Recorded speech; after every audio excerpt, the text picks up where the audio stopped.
NFL rankings 2021, top 20 nose tackles. So I'm going to be doing all the like unique defensive positions separately, defensive or edge players, defensive tackles, nose tackles, because I think it's only interesting or important if you rank guys who are similar or are supposed to accomplish similar things. Right now, obviously, there are guys who rush faster, guys who do different stuff like that, but those I think are more interesting to compare as usefulness in the same like exact position. So this is the top 20 nose tackles now. This isn't necessarily a 3 or a 4-man front type of thing. It's just, more over the center, right in the middle of the line of scrimmage. So injuries not considered. Even if you missed the whole last year, whatever. This is about being on the field in 2021, how to expect them to play.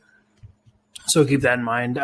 It's who helps you win the most. Again, I don't care, who's the most athletic, who has the best technique, whatever. It's just who, when they're on the field, provides your team with the most. That's what's important. That's what wins games, right? Colors of tiers, but the order does still matter.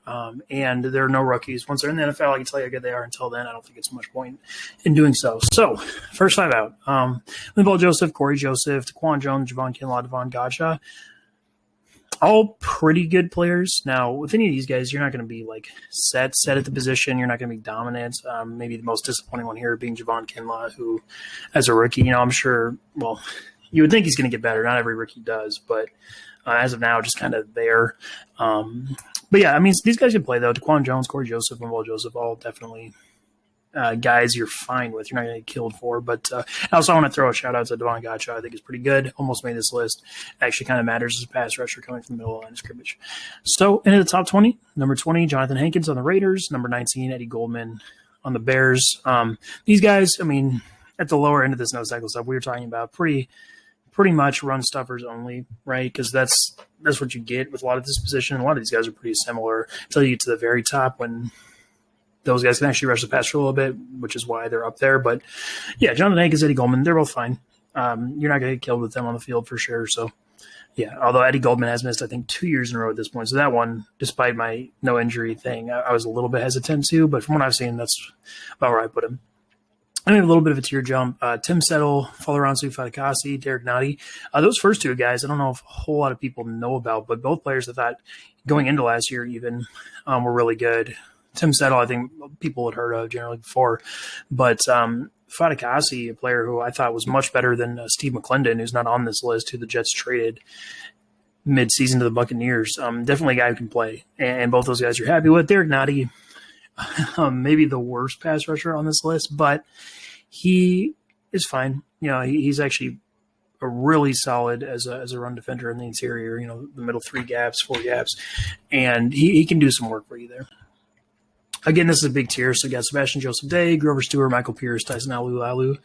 One of those guys is notably different than the other, those top 3. Still, you're just talking about middle line of scrimmage run stuffers. Alualu is a lot different. He is a penetrator, a pass rusher, a guy who for most of his career played further out on the line of scrimmage, and that shows. I mean, he's good at it. Now, why is he not higher than this? One, well, it's not something that's like crazy consistent. It's not like he's killing people every time with the line of scrimmage. And as a run defender, he does get bailed out a lot by the guys on the Steelers defensive line around him, Spontua and Cam Hayward. Not that he's horrible or anything, but at this position, that is still important for sure, and that's where he lacks a little bit. So he's still, I think, at the top of this tier pretty clearly, and he's a good player. All these guys are good players, but yeah, that's that tier. So then we have number 11, Sheldon Rankins. Got him in a tier by himself here as a guy who I think is pretty clearly better than all the guys above him, although not by any necessarily huge or meaningful amount, but I would take him over them and does provide a little bit as a pass rusher, even if it's not super impressive. So then we get into the top 10. Now, the top 10 I do think are pretty clearly all better than and you see Sheldon Rankins turn blue or pink here. He should still be white in a tier of his own, but yeah, Bilal Nichols, or sorry, I had to double check that. Yeah, he should be in the tier with these guys. Bilal Nichols, Dalvin Tomlinson, both good players, really, really good run defenders. Bilal Nichols a little bit more of a penetrator and a play wrecker, although still not something crazy consistent, but definitely good players, really solid, and they're going to do a really good job against the run. So then we have the next tier. Now this might be a little controversial, but I'm actually going to skip ahead. It's 2 rookies. It's Devon Hamilton, Derek Brown, the Jaguars, and the Panthers. Both of these guys as rookies last year showed really, really well. And the reason they're ahead of all the guys behind them is because they did it in ways that matter a lot more than the guys behind them do, right? Because if you can actually stop a play like behind the line of scrimmage or within the first few seconds of it starting, right, that's going to be a lot more valuable than holding your line and then depending on teammates to make the play, because that's, when you do that, you're kind of eliminating yourself as an option for that play failing, right? But when you do it yourself, then all of a sudden you don't have to worry about it. And that's what both Devon Hamilton and Derrick Brown showed that they could do, like, fairly consistently. And especially Derrick Brown even as a little, not a pass rusher necessarily, more of a pocket pusher, but that's a valuable thing. There are quarterbacks, namely Kirk Cousins as an example, who get really affected by that type of stuff. And Derrick Brown, yeah, he showed clearly why he was picked in the top 10, debatably if that was worth it. But him, yeah, really good. And Devon Hamilton, like I said, legitimately stopped plays early in the play. Really good player. So then we have the next tier here. These three guys are all really, really good. They're just basically they're the guys. They're that last year, the guys behind them. But you add experience and you add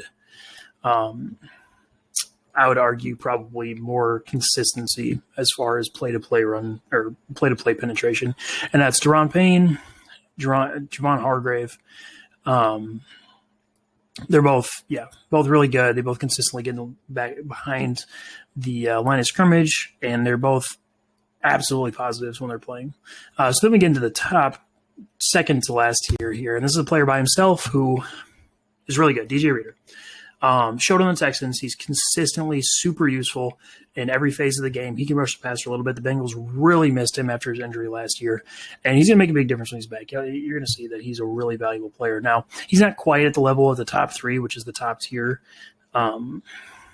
because he is just a little bit behind them as far as a pass rusher, but he's still really, really good and a player who, like I said, people might forget about how good he was on the Texans because he missed a year, but he'll show up big time this year.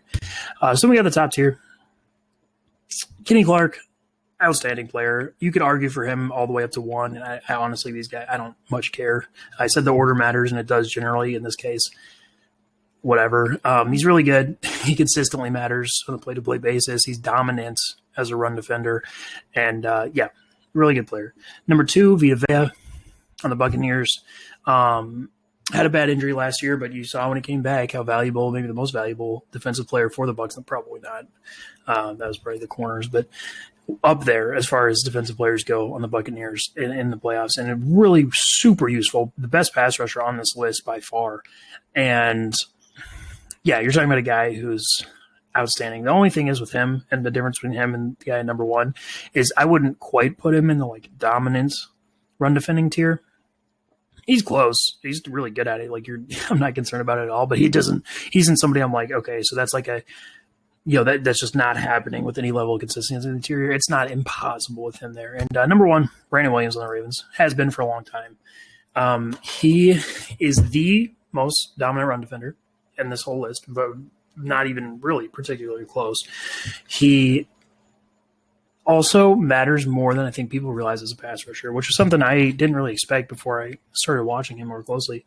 He would constantly toss his centers back into their quarterback. And like I said, that matters with a guy like Derrick Brown. He does that, but way better and way more. Right now, he's getting older, and he actually also missed a lot of last year with injury. But he's on the field. I mean, he's a problem. So that's the top 20 nose tackles. A lot shorter list just because, it is a lot less to talk about in terms of variation between the guys. But still, if it's a player on the field, it's important. So I just wanted to get that out there. Top 20 nose tackles in the NFL 2021.